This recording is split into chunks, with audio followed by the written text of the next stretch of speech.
सभी सनातनियों को हमारी प्यार भरी राम राम। कैसे हैं आप सभी? आप सभी को तो पता ही है कि हम लोग माघ मास की जो है वो कथा प्रतिदिन आपके लिए लेकर आ रहे हैं। लेकिन उस कथा को आपके सामने लेकर आने का फायदा जब होगा, जब हम इनमें से कुछ अच्छे विचार सुनेंगे, समझेंगे और उसे अपने जीवन में उतारने का प्रयास करेंगे। ना तो हम ये वीडियो टाइम पास के लिए बना रहे हैं और उम्मीद है कि ना ये आप वीडियो टाइम पास के लिए देख रहे होंगे। क्योंकि नियम से वीडियो को देखना, नियम से किसी अध्याय को देखना और उस अध्याय को सुन के समझ के अपने जीवन का विकास करना, ये हमारा व्यक्तिगत निर्णय होता है। और हम इस भोगवाद की दुनिया में अपने जीवन को किस तरह से खिलाना चाहते हैं, खिला सकते हैं और किस तरह से हम अपने जीवन के अंदर दैविकता का अनुभव करना चाहते हैं, ये निर्णय हमें स्वयं लेना है। तो हम अपने जीवन के अंदर कुछ अद्भुत लाने का प्रयास करेंगे। वो कैसे लाने का प्रयास करेंगे? सबसे पहले तो हमें ये महसूस करना होगा कि कुछ अच्छा प्रसारित हो रहा है, जो केवल मेरे लिए है और मैं उस खुशबू को उस यूट्यूब चैनल के माध्यम से, उस वीडियो के माध्यम से उसे अपने जीवन में महसूस कर लूँगा और साथ में वीडियो अधिक लोगों तक शेयर करके उसे अधिक से अधिक खुशबू को फैलाने का प्रयास करूँगा। हमारा प्रयास रहता है कि हम घर-घर के अंदर भक्ति को जगाएँ, शक्ति को जगाएँ और परमपिता परमात्मा की आराधना करने का, पूजा करने का एक तरीका ये भी हो सकता है। क्योंकि हमारा उद्देश्य अपने जीवन का विकास करना है और साथ में आप भी अपने जीवन का विकास करो। आप ये सोचो कि मैं भी अपने जीवन का विकास करना चाहता हूँ। तो इसके लिए हमारे सनातन के अंदर बहुत सारे ग्रंथ हैं, बहुत सारी किताबें हैं, बहुत सारे अध्याय हैं, बहुत सारे कॉन्सेप्ट हैं, जिनको पढ़ के और सुन के हम अपने जीवन का विकास कर सकते हैं। और अगर उन अध्यायों में से हमें कुछ भी अच्छा लगा, कुछ भी अच्छा महसूस हुआ, हमें कुछ भी अच्छा ऐसा लगा कि वो हमारे जीवन का विकास कर सकती है लाइन, लेकिन हम उस पे चलना नहीं चाहते। क्यों? क्योंकि वो एक तलवार पर नंगे पैर चलने के समान है। हमें लगता है कि ये हमारे बस की नहीं है, क्योंकि हम भोगवाद की दुनिया में फंसे हुए हैं। काम, क्रोध, लोभ, मोह, अहंकार ने हमें जकड़ रखा है। आज के इस अध्याय के अंदर यही तो एक राजा पूर्वा की कथा आएगी। आप इस वीडियो को पूरा देखना और ये वीडियो बहुत इंटरेस्टिंग होने वाली है। तो ये जो अध्याय होते हैं, इन अध्यायों को सिर्फ टाइम पास के लिए नहीं पढ़ना, इन्हें पढ़ के इनमें से कुछ अच्छा निकाल के हम अपने जीवन को सार्थक करने का प्रयास करेंगे। उसके अंदर हमें करना क्या होगा कि पहले तो बड़ी गहराई से वीडियो को देखना है, समझना है और समझेंगे कब? जब हम सिर्फ चौथा अध्याय पढ़ेंगे। नहीं, हमें पहला भी, दूसरा भी, तीसरा भी, चौथा भी, चारों अध्याय हमें अपने जीवन के अंदर उतारने हैं। उन चारों अध्यायों को हमें समझना है और उसके अकॉर्डिंग ये देखना है कि क्या मेरे जीवन का विकास इस अध्यात्म के अनुसार हो रहा है। अगर चूक रही तो कहाँ रही? उस चूक को, उस गलती को सही करना ही हमारे जीवन का उद्देश्य है। हाँ, हम भोगवाद की दुनिया को नहीं छोड़ पा रहे, हम इस आधुनिकता के दौर से जुड़े हुए हैं, हम अपने आप को उस हिसाब से कनेक्ट नहीं कर पा रहे, लेकिन हमें इस आधुनिकता के दौर में भी दैविकता ढूंढनी है। इस दैविकता का निर्माण करने के लिए हम ये वीडियो, ये कॉन्सेप्ट आपके लिए लेके आ रहे हैं। तो चलते हैं अपने आज के विषय की तरफ। आज का हमारा अध्याय नंबर है 4। चौथा दिन हमें हो गया है वीडियो बनाते हुए और चौथा दिन आपको हो गया है वीडियो देखते हुए। जो वीडियो को बड़े गौर से, बड़े प्यार से देख रहे हैं, उनका बहुत बहुत धन्यवाद और जो स्किप करके छोड़ रहे हैं, उनका भी धन्यवाद। तो जो स्किप करके छोड़ रहे हैं, उनको ये कहना चाहूँगा कि अगर आप पूरी वीडियो देख पाते, तो आप एक अच्छे कॉन्सेप्ट को, एक अच्छे विचार को, जो हमें ऋषियों ने हमारी पुस्तकों के अंदर दिया है, तो उसे देख पाते। आप उसे नहीं देख पाए, अगली वीडियो में देख लेना। पर आपने हमारा चैनल ओपन किया, उसके लिए बहुत बहुत धन्यवाद। तो पूरी वीडियो शुरू करते हैं। आज का विषय अध्याय नंबर हमारा है 4 और आज का हमारा विषय है कि माघ मास के अंदर तेल मर्दन करना निषेध है। निषेध क्यों है तेल मर्दन करना और कौन से दिन विशेष होता है कि हमें तेल मर्दन नहीं करना चाहिए। विशिष्ट जी ने माघ मातम का वृतांत सुनाते हुए कहा कि हे राजन, जब भृगु जी तपस्या में लीन थे उस समय एक विद्याधर दंपति उनकी शरण में आए। पिछले अध्याय के अंदर हमने भृगु जी का हमने समझा था कि वो कहाँ रहते हैं, किस समय उन्होंने कहा, पूरी डिटेल जो थी वो तीसरे अध्याय के अंदर थी। अगर आपने तीसरा अध्याय नहीं पढ़ा तो हम डिस्क्रिप्शन में लिंक दे देंगे, ओपन करके तीसरा अध्याय भी पढ़ लेना, सुन लेना, समझ लेना। तो अब भृगु ऋषि जब तपस्या के अंदर लीन है तो एक विद्याधर दंपति उनको मिलने आता है। अब विद्याधर दंपति आ तो गया, महर्षि ने अति प्रेम पूर्वक उनको जो है वो स्थान दिया, परंतु महर्षि क्या देखते हैं कि वो जो विद्याधर दंपति है उनमें जो विद्याधर का मुख जो है वो व्याघ्र जैसा है और पत्नी जो है वो रूपवती सुंदर है। विद्याधर ने महर्षि को बताया, महर्षि ने देखा कि दंपति वो विद्याधर का जो मुख जो है वो व्याघ्र के जैसा है, तो वो विद्याधर जो है वो महर्षि को ये समझा रहे हैं, ये बता रहे हैं कि हे श्रेष्ठ ऋषि, मेरा शरीर तो सुंदर है परंतु मुख जो है वो व्याघ्र के जैसा है, वो कुरूप है, वो अच्छा नहीं है, वो सुंदर नहीं है और वो इतना कुरूप है कि मैं दिन रात आत्महत्या करने की सोच रहा हूं इस मुख की वजह से। वो विद्याधर जो है वो ऋषि को ये बता रहे हैं कि मेरा मन है कि मैं आत्महत्या कर लूं इस मुख की वजह से।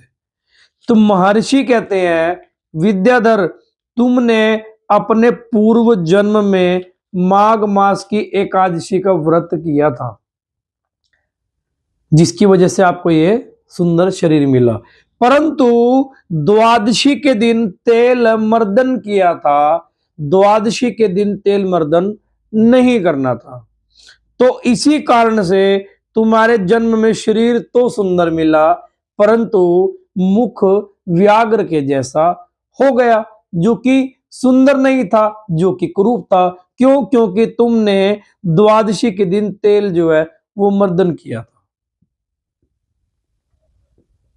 उसके बारे में बताते हुए ऋषि उस विद्याधर दंपति को क्या समझा रहे हैं, कहते हैं आइए मैं आपको एक राजा पुरुआ की कथा सुनाता हूं। तो महर्षि कहते हैं कि महर्षि ने विद्याधर को राजा पुरुआ की कथा सुनाई। कहते हैं कि अपनी भूल के कारण राजा पुरुआ ने भी माघ मास की द्वादशी को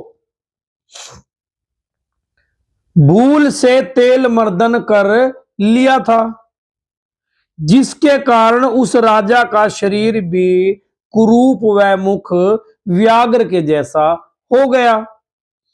कुरूप शरीर से दुखित राजा राजपाट का त्याग कर बैठा और गिरिराज पर्वत के निकट सरोवर के पास एकचित होकर तप में लीन हो गया।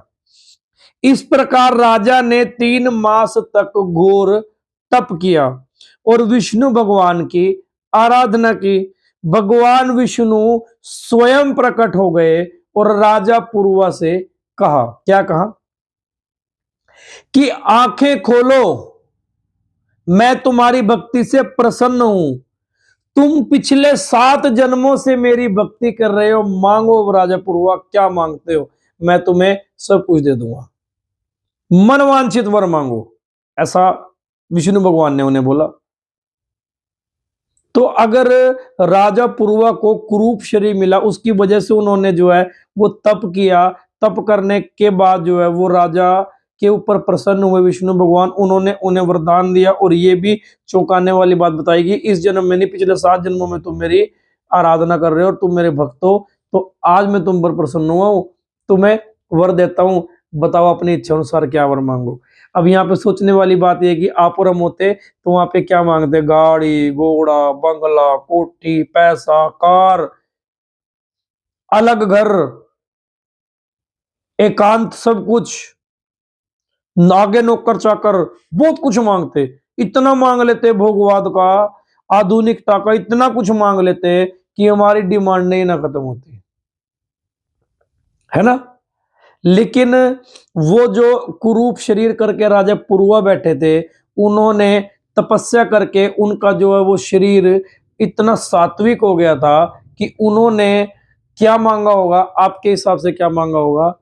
शायद हम लोग कल्पना भी नहीं कर सकते उस चीज की, क्योंकि हम मोह लोभ काम से निकलना नहीं चाहते। लेकिन महर्षि वशिष्ठ कहते हैं कि हे राजा दिलीप, राजा पुरवा ने आंखें खोली तो वो आश्चर्यचकित रह गए। उनके सामने साक्षात भगवान विष्णु खड़े थे, सन्मुख थे। तो वो गदगद हो गए। उन्होंने विष्णु भगवान की स्तुति करते हुए बोला कि हे प्रभु, मुझे आपके साक्षात दर्शन हो गए, मुझे और कुछ नहीं चाहिए। परंतु अगर आप मुझे कुछ देना ही चाहते हैं तो क्या दो? लिमोजिन दो? नहीं। अगर आप मुझे कुछ देना ही चाहते हैं तो आप मुझे काम, क्रोध, लोभ, मोह, अहंकार से मुक्त कर दो। मुझे कुछ चाहिए ही नहीं। मुझे दो तो ऐसा कुछ दो जो किसी ने ना मांगा हो। काम, क्रोध, लोभ, मोह, अहंकार, ईर्ष्या, द्वेष, इन सब से जो है मुझे दूर कर दो। मैं इन सबको त्याग करके आपकी भक्ति में लीन रहना चाहता हूं। कोई मांग सकता है? आज अपने परिवार को कोई छोड़ सकता है? अपनी पत्नी, अपने बच्चे, चलो माँ बाप तो हमने छोड़ ही दिए हैं, उनकी तो सेवा करना ही नहीं चाहते, उनके लिए तो अलग कमरा बनवा दिया कि आप अलग रहो। लेकिन क्या अपनी पत्नी, अपने बच्चों को, अपने पैसे को, अपने बंगले को, अपनी गाड़ी को, अपने बिजनेस को, अपने व्यापार को हम छोड़ पा रहे हैं? नहीं छोड़ पा रहे, नहीं, ये कड़वा सच है। लेकिन वो जो राजा था, वो राजा हो के तपस्या कर रहा है, और वो राजा हो के उसने सब कुछ त्याग त्याग दिया और भगवान की भक्ति में लीन हो गया। उसने तपस्या में भी भगवान से यही मांगा, और भगवान ने बदले में उसे पता क्या दिया?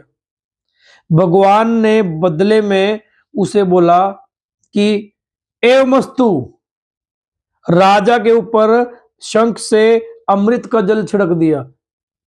जिस अमृत को दुनिया तरसती है, देवतागण भी तरसते हैं, जिसको असुर दानव, जिसके ऊपर देवासुर संग्राम हुआ था, तो अमृत जल जो है वो अमृत अमृत जल जो है वो छिड़का। भगवान विष्णु के वरदान स्वरूप राजा पुरु का शरीर जो है वो सुंदर व कांतिमय हो गया और वापस अपने राज्य में लौट गए। महर्षि विशिष्ट ये समझाना चाहते हैं, वो विद्याधर को ये कह रहे हैं कि यदि तुम्हें अपनी कुरूपता दूर करनी है तो माघ मास के अंदर पौष शुक्ल एकादशी के दिन से ही, जो पौष की एकादशी होती है, पौष की शुक्ल की एकादशी से स्नान प्रारंभ कर दो। 5 दिन पहले से, एकादशी, द्वादशी, त्रयोदशी, चतुर्दशी, 4 दिन हो गए। उसके बाद जाके कहीं अगला महीना स्टार्ट होता है हमारा, यानी कि 5 दिन हमारे पहले, 5 दिन पहले से ही स्नान जो है वो प्रारंभ हो जाता है। तो एकादशी के दिन से स्नान प्रारंभ कर दो। माघ शुक्ल की एकादशी तक भगवान विष्णु की आराधना करो। तो माघ मास का व्रत निराहार होता है, उस दिन कोई भोजन मत करो। पूरे मास में आपने आहार तो लेना ही नहीं, परंतु अगर शरीर दुर्बल है तो भोजन एक समय ले सकते हैं। जो व्रत कर रहे हैं, व्रती जो है, जिन्होंने व्रत लिया हुआ है, वो एक समय भोजन ले सकते हैं, वो भी सात्विक भोजन लेना है। तो व्याधि व्यक्ति इस प्रकार से ही व्रत कर सकते हैं। व्रत के मध्य विष्णु भगवान जी का जप, तप या उनकी भक्ति जरूर करनी है। कभी झूठ नहीं बोलना, और एकादशी के दिन तेल मर्दन नहीं करना, वो निषेध है।